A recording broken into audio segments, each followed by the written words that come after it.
অর্থের বিনিময়ে কেউ কাঠ আমরা এই আইন ও মানবাধিকার সুরক্ষা ফাউন্ডেশন বিক্রি করি না।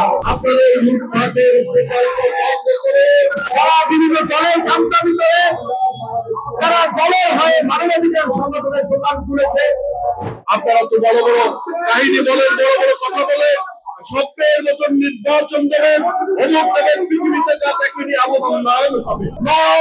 মত নির্বিশেষে আমরা যদি আমাদের দেশের চিন্তা করে সাধারণ মানুষের কথা বলি, সাধারণ মানুষের পাশে দাঁড়াই, সেটাই হওয়া মানবাধিকারের প্রথম। আমি বলতে চাই, মানবাধিকারের বিভিন্ন সংগঠন আজকে প্রেস ক্লাবে দেখেছি কিছু ফেসিস ভাড়া করে মিছিল বড় করে। আরে ভাই আসুন, কয়েকটি সালিসি সংস্থার মাধ্যমে আপনারা নিষ্পত্তি করেছেন, জনসাধারণ কত লক্ষ জনসাধারণ উপকৃত হয়েছে, সেটাই হলো মানবাধিকারের সুফল। আমি আজকে পরিশেষে বলতে চাই, আইন ও মানবাধিকার সুরক্ষা ফাউন্ডেশন আপোষহীন, কোন অন্যায়ের সাথে আপোষ করে না। আইন ও মানবাধিকার সুরক্ষা ফাউন্ডেশন কারোর সাথে জোট মেলে না।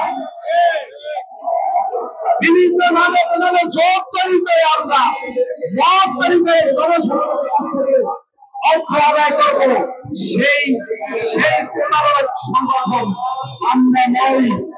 আমাদের কাজ সাংগঠনিক কাজ নিতে হবে, প্রত্যেকটি সাংগঠনিক ভাবে পরিচয় দিয়ে তদন্তের মাধ্যমে আমাদের কাজ দেওয়া হয়, আমাদের সংগঠনের জায়গা হয়। কোন অর্থের বিনিময়ে কেউ কাজ আমরা এই আইন ও মানবাধিকার সুরক্ষা ফাউন্ডেশন বিক্রি করি না। সাংবাদিকদের বলতে চাই, আপনারা জাতির বিবেক, আপনারা সত্য মানবাধিকারের পাশাপাশি আপনারাও কিন্তু একটি দেশের বিবেক। আপনাদের কলম এবং আপনাদের মিডিয়ার মাধ্যমে কাজ করে তারা ফুটে উঠবে। এই যে সমস্ত যারা বিভিন্ন দলের চামচামি করে, যারা দলের হয়ে মানবাধিকার সংগঠনের দোকান খুলেছে, যারা কারের ব্যবসা করে, কমিটির ব্যবসা করায়, তাদের বিরুদ্ধে আপনাদের কলম চলবে। এবং আমাদের রিপোর্ট আগামী দিন আজকে বলে যায় গেলাম প্রেস ক্লাবে,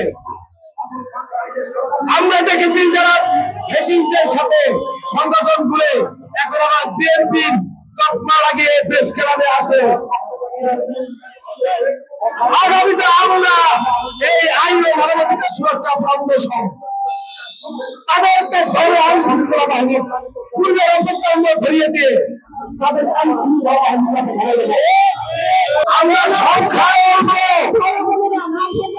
কিন্তু আমরা মার্জিত দেশপ্রেমিক এবং অন্যায়ের বিরুদ্ধে কাজ করি। আজকে সারা বিশ্বে আন্তর্জাতিক মানবাধিকার দিবসের ৭৭ পালিত হচ্ছে। আর যখন পালিত হচ্ছে তখনই দেখো বাংলাদেশের এই অতি ছিল একটি প্রতিষ্ঠান রাজু ২৯,০০০ কোটি টাকার প্রকল্প দিয়েছে বড় লোকদের জন্য। শ্রমিকরা, আমাদের শিক্ষকরা, আমাদের ৫০ লাখ শ্রমিক বেকার হয়েছে, তাদের জীবনের মান দিকে এই সরকার উপদেষ্টারা কোনো ব্যবস্থা গ্রহণ না করে একটি লুটপাটের প্রকল্প তারা হাতে নিতে যাচ্ছে। এই মানবাধিকার দিবসের এই দিনে আমি তাদের আহ্বান জানাবো, এই সভা থেকে আপনাদের লুটপাটের প্রকল্প বন্ধ করে তাহলে ওই ইটের অধ্যায় করুন, এদেশের শ্রমিক আপনাদের মাথায় ফেলে বলে জনগণ যদি না বাঁচে আপনাদের এই প্রকল্পের বড় বড় টাকা আপনারা বিদেশে নিয়ে দিয়ে সেই দেশের প্রথম শ্রেণীর আজকের এই মানবাধিকার দিবসের যে আহ্বানটি হিউম্যান রাইটস ইন্টারন্যাশনাল জানিয়েছে সেটা হলো জনবান্ধব রাজনীতির দাবি। জনবান্ধব রাজনীতি কি? জনগণের মৌলিক অধিকার, কৃষকের অধিকার, শ্রমিকের অধিকার, সাধারণ মানুষের অধিকার, শিক্ষার অধিকার, সকল কিছু অধিকারকে, মৌলিক অধিকারকে বাস্তবায়ন করা। আর বাস্তবায়ন করতে হলে উন্নয়নের যে শর্তগুলো আছে, আমাদের কলকারখানা, আমাদের দেশীয় শিল্পের বিকাশ, সেই বিকাশ হচ্ছে কিনা। আপনারা তো বড় বড় কাহিনী বলেন, বড় বড় কথা বলে, স্বপ্নের মতন নির্বাচন দেবেন, অমুক দেবেন, পৃথিবীতে যা দেখেনি এমন উন্নয়ন হবে, আমরা আশাবাদী। কিন্তু এই 2 বছরে আমরা একটি বড় কলকারখানা কোথাও দেখলাম না। আপনারা কি দেখেছেন কোন বড় কলকারখানা? আমরা দেখেছি 50 লাখ শ্রমিকরা বেকার হয়েছে, প্রায় অসংখ্য কলকারখানা বন্ধ হয়ে গেছে। উদ্যোক্তা যারা, ছোট ছোট উদ্যোক্তা যারা, তারা নিঃস্ব হয়ে গেছে, ফকির হয়ে গেছে। তাহলে এই কি আপনাদের বক্তব্য খুব বেশি ভালো না? বক্তব্য খুব বেশি ভালো না? আপনারা দেশের মানুষের, আপনারা বলবেন স্বাধীনতা, মুক্তিযুদ্ধ এসব প্রশ্নবিদ্ধ করবেন, ভেঙে চুরমার করে দেবেন, মাফ করে উড়িয়ে দেবেন, এই সাহস আপনাদের করতে দেবেন। আমাদের সমস্ত ইতিহাসের আমরা এই প্রজন্মের মানুষ, আমাদের সন্তানেরা কোনো ভুল করে না, তাদেরকে ভুল পথে পরিচালনা করে অসভ্য এবং দুর্নীতিবাদ রাজনীতিবিদরা। আমরা এই সমস্ত কাজ করে আমাদের সন্তানেরা ঠিক প্রান্ত হয়ে গেছে। অথচ এই সন্তানেরা মুক্তিযুদ্ধ করেছে, আন্দোলন করেছে, ৬৮ আন্দোলন করেছে, ৬৯-এর গণঅভ্যুত্থান করেছে, এই তো আমাদের ইতিহাস। অথচ আমরা দেখলাম সেই ছাত্রদেরকে, সাধারণ শিক্ষার্থীদেরকে কেন তারা আজকে বিক্ষোভে ফেলে পড়ে? আজকে পাস করলে চাকরি নেই, কি করবে?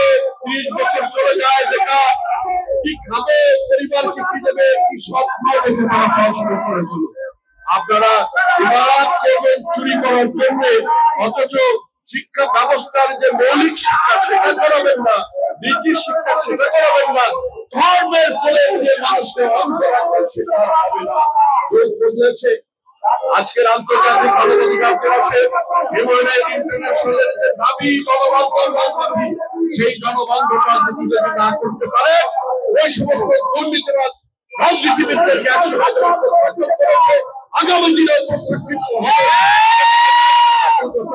হিউম্যান রাইটস ইন্টারন্যাশনাল আগামী দিনে যদি সোশ্যালিস্ট কোন ধরনের কাজ করে, এবং আমি আমাদের লেখক হিসাবে, একজন কবি হিসাবে আপনাদের কাছে উদাত্ত আহ্বান জানাতে যে আপনাদের সঙ্গে আমরা আছি এবং